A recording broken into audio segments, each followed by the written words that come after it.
Selamat siang para netizen dimanapun kita berada. Salam inspirasi bagi kita semua. Breaking news hari ini. Kota Surabaya ternyata begitu kan lebih parah dibandingkan Jakarta. Kenapa bang?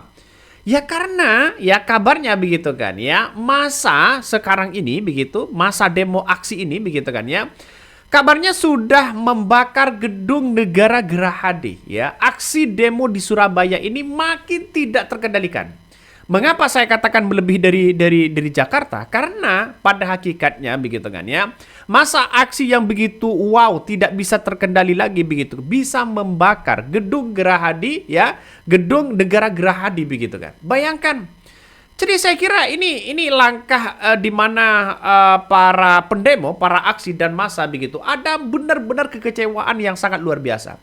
Kalau ini tidak diatasi oleh Presiden Prabowo, bisa saja selangkah lagi ya, bisa saja Prabowo dilengsarkan begitu.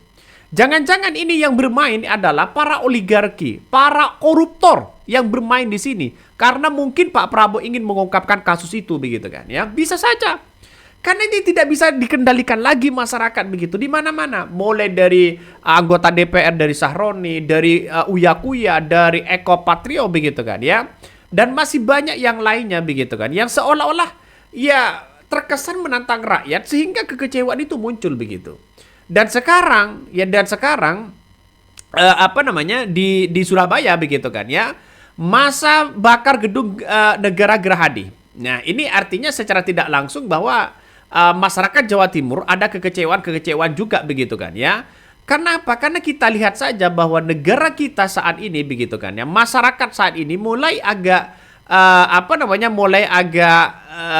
lesu begitu kan ya, melihat dengan situasi dan ekonomi seolah-olah itu aja mereka begitu ya. Jalan satu-satunya adalah memuncak karena ini adalah gedung rakyat, dibangun untuk rakyat, dibangun untuk pajak. Mereka mungkin melihat bahwa wah jangan-jangan dari rakyat untuk rakyat, dibakar dari rakyat untuk rakyat.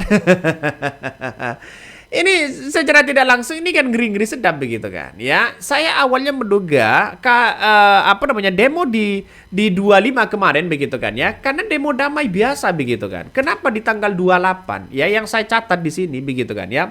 Dari tanggal 28 begitu kan sampai tanggal 29 ya, sampai 30 ya, sampai 31 pagi ini begitu kan ya, demo tetap bertahan. Nah, kalau toh pada akhirnya ada orang yang bermain di belakangnya, siapa mereka begitu? Ini harus ditindak juga begitu kan ya. Jadi artinya apa? Saya memandang bahwa bukan hanya dari salah satu orang, tapi ada rasa di mana orang-orang atau masyarakat atau publik merasa kecewa terhadap pernyataan-pernyataan dari beberapa pemangku kebijakan begitu kan ya. Kalau sudah dibakar seperti ini, lantas bagaimana begitu? Dibakar habis-habisan begitu kan ya. Jadi siapa yang bertanggung jawab ya? Jadi siapa yang akan restitusi terhadap para korban? Terus kemudian membangun ini lagi? Ya tetap rakyat pastinya begitu kan. Tetap rakyat. Jadi saya kira langkah inilah yang kemudian ya, karena mungkin banyak orang yang mengatakan bahwa kalau ini dibakar begitu kan ya, lumbungnya dibakar, apakah akan menjadi efek jera kepada mereka? Ada yang mengatakan bahwa ini ya stay safe everyone begitu yang pulang kerja malam di Surabaya ya, ada demo besar-besaran. Coba kita baca komentar dari netizen ya terkait Gerahadi. Mahasiswa sudah pulang sore, ojol sudah pulang maghrib, masa tidak bisa masuk area Gerahadi karena ya di barricade. Terus kemudian ya, untuk membakar gedung dibutuhkan bensin yang sangat banyak. Logistiknya pasti ketahuan. Tinggal dicari saja siapa yang perintah all units itu begitu kan. Ya saya kira tadi begitu kan, mungkin atas nama rasa rakyat begitu kan. Mungkin atas nama rasa kekecewaan itu begitu kan ya. Pemungkas cepat kembali ke kotamu. Surabaya sudah jadi lautan api, dibakar. Aku bentar ya pergi ke Surabaya, mau habis dibakar. Iya, siang penjagaannya. Kabarnya ini banyak sekali komentar-komentar dari netizen. Jadi kalau toh pada hakikatnya ini sudah mulai dibakar, lantas bagaimana begitu kan? Ya wallahu a'lam begitu kan. Ketika situasi dan kondisi masyarakat hari ini ketika joget-joget seperti itu, sedangkan rakyatnya sendiri, coba bayar, rakyatnya sendiri masih kelaparan Pak, masih cari yang mau dimakan begitu kan. Sedangkan anggota DPR hanya joget-joget begitu aja. Bagaimana tidak memuncak reaksi masyarakat? Bagaimana tidak kecewa reaksi masyarakat kalau sudah seperti ini anggota DPR-nya hanya joget-joget saja begitu kan ya. Nah, ini kan menikmati hasil, menikmati uang tunjangan, menikmati gaji dari rakyat dan sebagainya ya. Saya juga pada akhirnya marah begitu ya. Kemarin saya kritik habis-habisan. Tapi dengan adanya situasi dan kondisi sudah tidak mulai kondusif, saya harus netral juga mengkritik begitu kan ya. Kalau toh pada akhirnya dibakar, maka kemudian yang terjadi di situ dibangun untuk dari uang rakyat lagi begitu kan. Dibangun uang rakyat lagi, dibangun uang rakyat lagi begitu. Mau gimana lagi kita? Jadi apakah ini akan mengalami stabilitas ya, degradasi politik atau ekonomi? Bisa saja begitu terjadi. Karena kita lihat saja masyarakat sudah mulai kurang respect terhadap terhadap Prabowo dan sebagainya. Walaupun sekarang kabarnya ada kabar baiknya begitu kan ya. Gerindra meminta maaf ya dengan semua tragedi imbas kericuhan yang terjadi. Ia setuju tunjangan rumah dinas anggota DPR dihentikan. Nah, sudah mulai setuju mereka begitu kan ya. Ketika negara kita hancur, ketika negara di mana-mana begitu kan ya. Mulai dari gedung anggota DPR, mulai dari gedung gubernur, mulai dari gedung bupati, wali kota dan sebagainya, dan bahkan ya dari rumah anggota DPR juga banyak yang rusak begitu kan. Ini kan akibat kekecewaan masyarakat. Kalau sudah hancur seperti ini kok minta maaf? Kenapa tidak baru kemarin? Nah, pernyataan inilah yang kemudian masyarakat lagi menunggu ya terhadap Presiden Prabowo untuk meminta maaf kepada masyarakat Indonesia. Ya, saya kira ini langkah yang baik menurut saya begitu untuk meredam. Semakin masyarakat dan aparat dibenturkan, ya, apalagi ada nuansa kekerasan, maka masyarakat semakin tidak simpati lagi terhadap para penegak ya atau para aparat-aparat di situ, apalagi terhadap Presiden Prabowo. Nggak tahu lagi nih kalau ini dibiarkan untuk membakar lumbungnya orang-orang yang sok jago, sok punya kekuasaan. Nggak tahu lagi kalau sudah seperti itu begitu. Jadi ini lucu begitu kan ya. Ini lucu begitu. Kenapa? Karena baru sejarah ini begitu kan ya.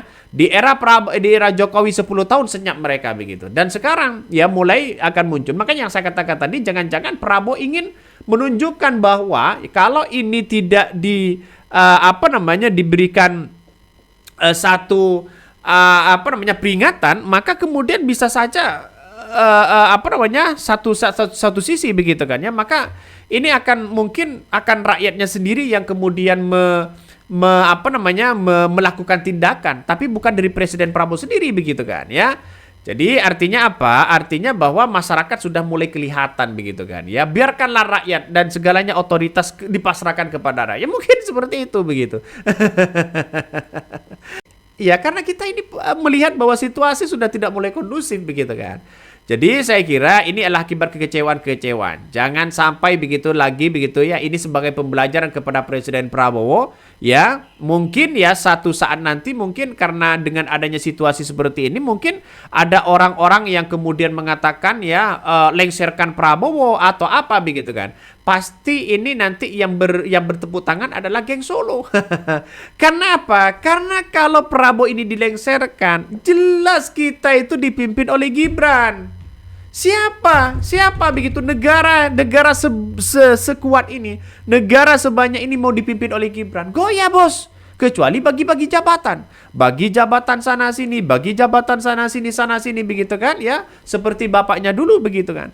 Baru mungkin akan ada nuansa seperti ini. Makanya yang saya lihat tadi bahwa ya mungkin ya ada nuansa-nuansa Prabowo mau dilengserkan. Ada nuansa-nuansa dugaannya mungkin seperti itu begitu. Atau bisa saja ini dibiarkan begitu saja. Biarlah rakyat yang menghakimi sendiri. Biarlah rakyat yang punya otoritas sendiri. Mungkin bisa saja seperti ini begitu kan. Ya dibiarkan dulu. Salah satunya dari anggota PKS juga begitu mendukung ya soal ditiadakan tunjangan rumah dinas anggota DPR RI itu begitu. Jadi gara-gara ini begitu kan ya, gara-gara ini muncul masyarakat kekecewaan yang sangat luar biasa. Padahal bagaimana tunjangan DPR yang didapat ya banyak sekali di situ begitu. Ya dengan gara-gara ini nampaknya DPR mempertahankan tunjangan itu begitu. Saya kira betapa rakusnya begitu kan ya. Dikorbankan, kehilangan puluhan miliar mereka. Kan itu logikanya begitu kan ya. Jadi saya kira kita sadari bersama bahwa dengan adanya seperti ini maka pemerintah begitu kan ya, pemerintah ya seperti di berbagai daerah begitu kan ya sudah mengalami ya soal ekonomi begitu kan ya. Ya tidak berjalan ini begitu. Pasti stagnan begitu. Pasti ada kemunduran yang sangat luar biasa. Nah, aksi massa demonstran di depan Gerahadi ini begitu kan ya sempat tenang saat ditemui oleh Gubernur Hovifah begitu kan ya. Siangnya ditemui begitu kan. Bahkan terbaru massa membakar gedung negara Gerahadi tepatnya di sisi barat ya tempat ruang kerja Wakil Gubernur Jawa Timur. Bahkan api pun terus berkobar, makin besar dan merembet ke ruang-ruang sampingnya termasuk ruang Kepala Biro Umum. Nah, kalau sudah dibakar seperti ini gimana? Makanya di tanggal 3 ini ada demo besar-besaran juga ya. Yang menuntut Hovifah turun, menuntut bagaimana kebijakan begitu kan ya, soal dana hibah ya, korupsi dana hibah. Yang kedua juga bagaimana soal tunggakan pajak. Bagaimana ini dihapus begitu. Kalau seorang Hovifah bisa mereda ini, saya kira masyarakat Jawa Timur akan reda begitu. Tidak ada demo lagi begitu kan ya. Nggak tahu lagi kalau ini dibiarkan begitu aja. Karena kita tahu begitu kan ya. Kenapa di Jabar bisa melakukan itu, kenapa di Jawa Timur tidak bisa soal penghapusan penunggakan pajak begitu. Nah, pada akhirnya yang terjadi selama ini begitu kan ya, masyarakat diapusi lah. Ya, dengan kebijakan apa kayak begitu kan. Tapi jangan sampai tidak hanya diapusi seperti itu begitu kan. Ya kalau bisa kebijakan-kebijakan itu harus pro terhadap rakyat. Makanya Prabowo yang saya katakan tadi begitu, Prabowo nampaknya berpidato bagus. Ya terinspirasi begitu kan. Ya masyarakat itu menjadi terinspirasi.